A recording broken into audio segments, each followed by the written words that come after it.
नाज़रीन, पाकिस्तान आर्मी में एकदम से बड़ी तब्दीलियां रोनमा हो रही हैं। कोर कमांडर मंगला एमन बिलाल सफदर साहब, उन्होंने रिज़ाइन किया या फिर उनको जबरी रुखसती पे भेज दिया गया। असल कहानी क्या थी, जहां ये सारे मामलात गड़बड़ हुए, वो पॉइंट क्या था, ये हम बताने जा रहे हैं आपको आज के प्रोग्राम में। इसके साथ साथ जनरल फैज़ हमीद साहब का नाम बड़ा लिया जा रहा था मौजूदा हुकूमत की जानिब से, लेकिन अब एकदम से हमने देखा है कि वो नून लीग वालों ने उनको अपना भाई करार दे दिया है और वो फैज़ हमीद साहब के ख़िलाफ़ जो शोर उठा हुआ था वो दब गया है। दूसरी जानिब पाकिस्तान आर्मी में ये जो यकमुश्त और एकदम तब्दीलियाँ रोनमा हो रही हैं, क्या कोई पॉलिसी बदल रही है या फिर इसी पॉलिसी को कंटिन्यू करने का प्लान किया जा रहा है, इस पे हम बात करने जा रहे हैं आज के प्रोग्राम में। सेंसिटिव इशू है, जाहिर सी बात है।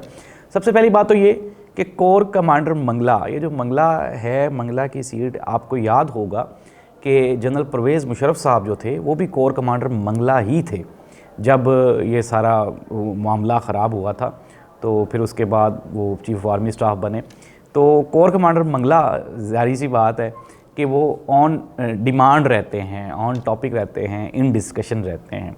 एक मरतबा जनरल राहील शरीफ साहब के दौर में भी कोर कमांडर मंगला जो जनरल तारिक थे वो भी ख़बरों में रहते थे। और खैर, अब हम आते हैं असल टॉपिक की जानिब। तो ये जो एमन बिलाल सफदर साहब थे, ये इन्होंने रिज़ाइन किया है या फिर इनसे रिज़ाइन ले लिया गया है, ये इसके ऊपर दो तरह के मौक़िफ़ आ रहे हैं। एक तो उनकी जानिब से जो रिज़ाइन दिया गया उसमें ये लिखा गया जी कि मैं ज़ाती वजूहात की बिना पे रिज़ाइन कर रहा हूँ आर्मी से और मेरा किसी भी किस्म का कोई पॉलिटिकल एजेंडा नहीं है या कोई मैटर नहीं है, यानी कि पर्सनल इश्यूज़ की बुनियाद पर उसको। लेकिन अंदरूनी जो ख़बरें हैं वो ये हैं कि जो एमन बिलाल सफदर साहब थे, ये कहीं ना कहीं कुछ ना कुछ ये ऐसी डिस्कशंस करते हुए ये पाए गए हैं जिससे वो खुश नहीं थे पाकिस्तान आर्मी की जो मौजूदा कमान है उससे, और जो मौजूदा पॉलिसीज़ हैं उसको लेके ये काफ़ी जगहों पे अपनी तशवीश का इजहार कर चुके थे।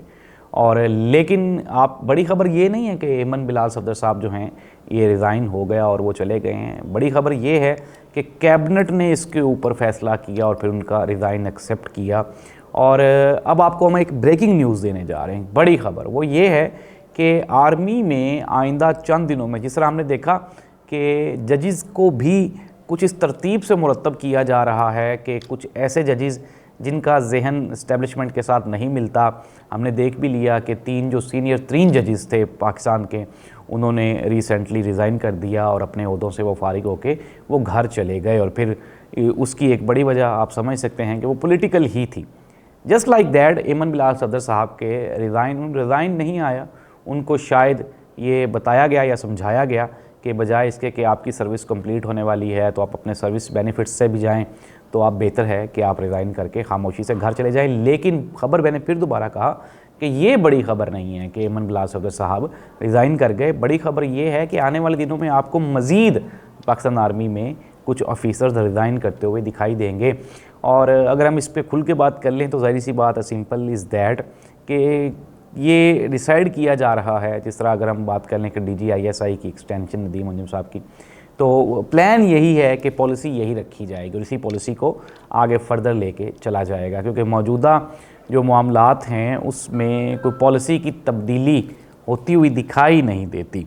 तो एमन बिलाल सफदर साहब का रिज़ाइन ये एक बड़ा पेश खैमा है पाकिस्तान आर्मी में तब्दीलियों का। और जजेस को भी हमने देख लिया है कि वो किस तरह से एकदम से चीज़ों को बदल रहे हैं।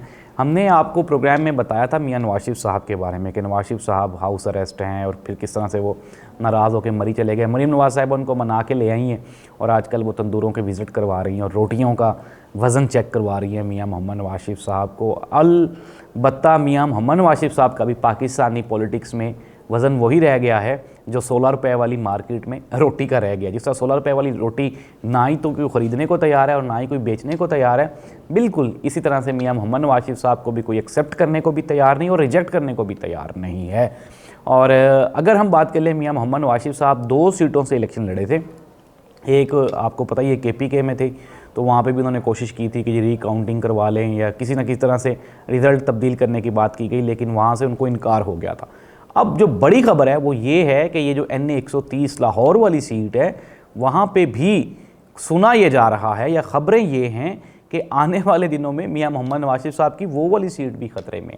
और चूंकि ज़री सी बात है, अब उस सीट पे जो अपोजिट कैंडिडेट हैं वो डॉक्टर यास्मीन राशिद हैं, और डॉक्टर यास्मीन राशिद मौजूदा सूरत हाल में इस्टेब्लिशमेंट के लिए किसी भी तौर पे वो काबिल कबूल नहीं है, क्योंकि वो 9 मई के वाक़यात में मुलविस हैं। और हम देख भी रहे हैं कि एक लंबे अरसे से, इमरान खान से पहले की वो गिरफ़्तार हैं, और एक उनकी बहादरी का ये भी एक रिज़ल्ट है कि वो बिल्कुल भी वो रिट्रीट नहीं कर रही, वो हार नहीं मान रही, वो बैठने को तैयार नहीं है, और वो कह रही हैं कि जी मैं आखिरी दम तक फ़ाइट करूंगी और कोशिश करूंगी, अगर मैं जेल में मर भी जाऊं तो इस तरह से मुझे कोई फ़र्क नहीं पड़ता। लेकिन अच्छी ख़बरें जो हैं वो यही हैं कि मियां नवाज शरीफ साहब के लिए तो खैर बुरी ख़बरें हैं, अच्छी ख़बरें कौम के लिए हो सकती हैं कि मियां नवाज शरीफ साहब को वक्ती तौर पे उन्होंने वो जो रेड सिग्नल, रेड झंडी वो दिखाई हुई है, और मियां नवाज शरीफ साहब की वापसी नामुमकिन दिखाई देती है। अब अलबत्ता पाकिस्तान तहरीक इंसाफ जो है उसके लिए बड़े चैलेंजेस हैं। देखना ये होगा आया कि वो किस तरह से इन तमाम चैलेंजेस के साथ नबर्द आज़मा। 30 अप्रैल को कराची में जलसा है, बाजोड़ में पाकिस्तान तहरीक इंसाफ ने आज बड़ा पावर शो रखा हुआ है, वहाँ पे जलसा है। तो ये एकदम से बलूचिस्तान और सिंध में जलसों की लहर जो उठ रही है, ये किस चीज़ का पेश है? मैं क्या आप मुल्क में दोबारा इलेक्शंस होने जा रहे हैं? जिस तरह मैंने पिछले प्रोग्राम में भी आपको बताया कि जवेद लतीफ़ साहब ने कहा करवा लें दोबारा इलेक्शंस। क्या ये मुमकिन है कि पाकिस्तान में दोबारा इलेक्शंस हो पाएंगे, या फिर ये जो फ़िज़ा बनाई जा रही है ये क्या है? तो इसका सिंपल सा जवाब ये है कि आइंदा अगले जो 5 महीने उसमें तो ये गवर्नमेंट नहीं जा रही कहीं पे भी।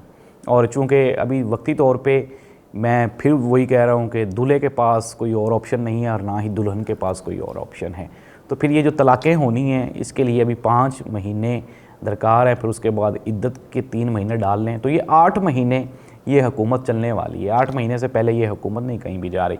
हाँ, अलबत्ता 8 महीनों में देखना होगा इमरान खान कहाँ पे खड़ा है, और इमरान खान के जो साथ इमरान खान की टीम है वो कितनी सिंसेरिटी शो करती है, और मुल्क में आगे जो फ्यूचर है पाकिस्तान का पॉलिटिकल जो बेनिफिट्स हैं वो किस तरफ जाते हैं। अली जैदी और फवाद चौधरी ये जो लोग आ रहे हैं, वापस आ रहे हैं, और ये जो मैसेज लेके जा रहे हैं इमरान खान तक, इट मीन्स दैट कि कहीं ना कहीं कोई ना कोई बातचीत तो हो रही है।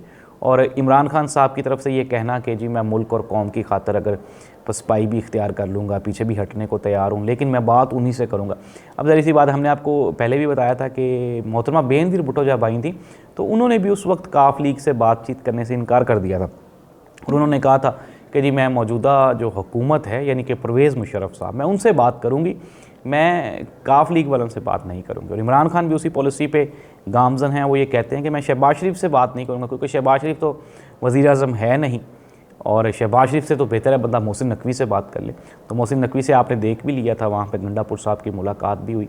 तो इट मीन्स दैट कि कहीं ना कहीं कुछ ना कुछ बर्फ़ पिघलनी शुरू हो गई है, और इस बर्फ़ को अब देखना ये होगा कि आया कि 5 महीने, 7 महीने, 8 महीने जितने भी दरकार होंगे, क्योंकि ये गवर्नमेंट जो है ये परफॉर्म करती हुई दिखाई नहीं देती। इनके पास मैंडेट नहीं, और मैंडेट के बग़ैर आप अवामी फ़ैसले कर नहीं सकते।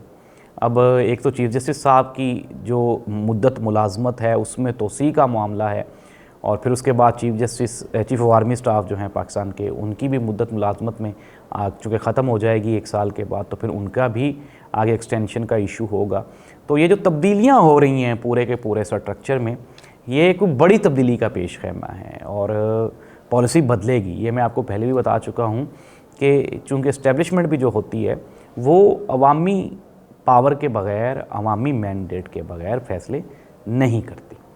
लेकिन दूसरी जानिब पाकिस्तान तहरीक इंसाफ ने KPK में जो सैलाब मुतासरीन हैं उनके लिए अली अमीन गंडापुर की हुकूमत ने एक बड़े रिलीफ़ पैकेज का ऐलान किया, और फिर उसके अलावा भी वहाँ पे हमने देखा रमज़ान पैकेज में भी अली अमीन गंडापुर बड़े मुनज़्ज़म दिखाई दिए। पाकिस्तान तहरीक इंसाफ KPK में इस मरतबा पिछली 2 हुकूमतों की निस्बत ज़्यादा डिलीवर करती हुई दिखाई देगी, और उसकी एक बड़ी वजह कंटिन्यूटी है। और मैं कहता हूँ कि यही मॉडल कामयाब होगा जब आप एक ही गवर्नमेंट को या एक ही सियासी जमात को जो कि अवामी मैंडेट के साथ आई हो, ये नहीं मैं कह रहा कि इस्टेब्लिशमेंट की मुसलत करदा कोई जमात और उसको आप टाइम दें, नहीं, अवाम की सिलेक्ट करदा जमात को टाइम दें और उनको कॉन्फिडेंस दें, उनको एतमाद में लें और उनको काम करने दें, तो रिज़ल्ट नताइज वो बेहतर आ सकते हैं। और इसका मुंह बोलता सबूत केपी के गवर्नमेंट। अगर केपी के गवर्नमेंट को वफाक ने सपोर्ट कर दिया और उनके मामला ठीक हो गए तो केपी के आपको आइंदा चंद सालों में पंजाब से बेहतर पोजीशन में दिखाई देगा। अल्लाह करे कि पाकिस्तान के बकाया सूबे भी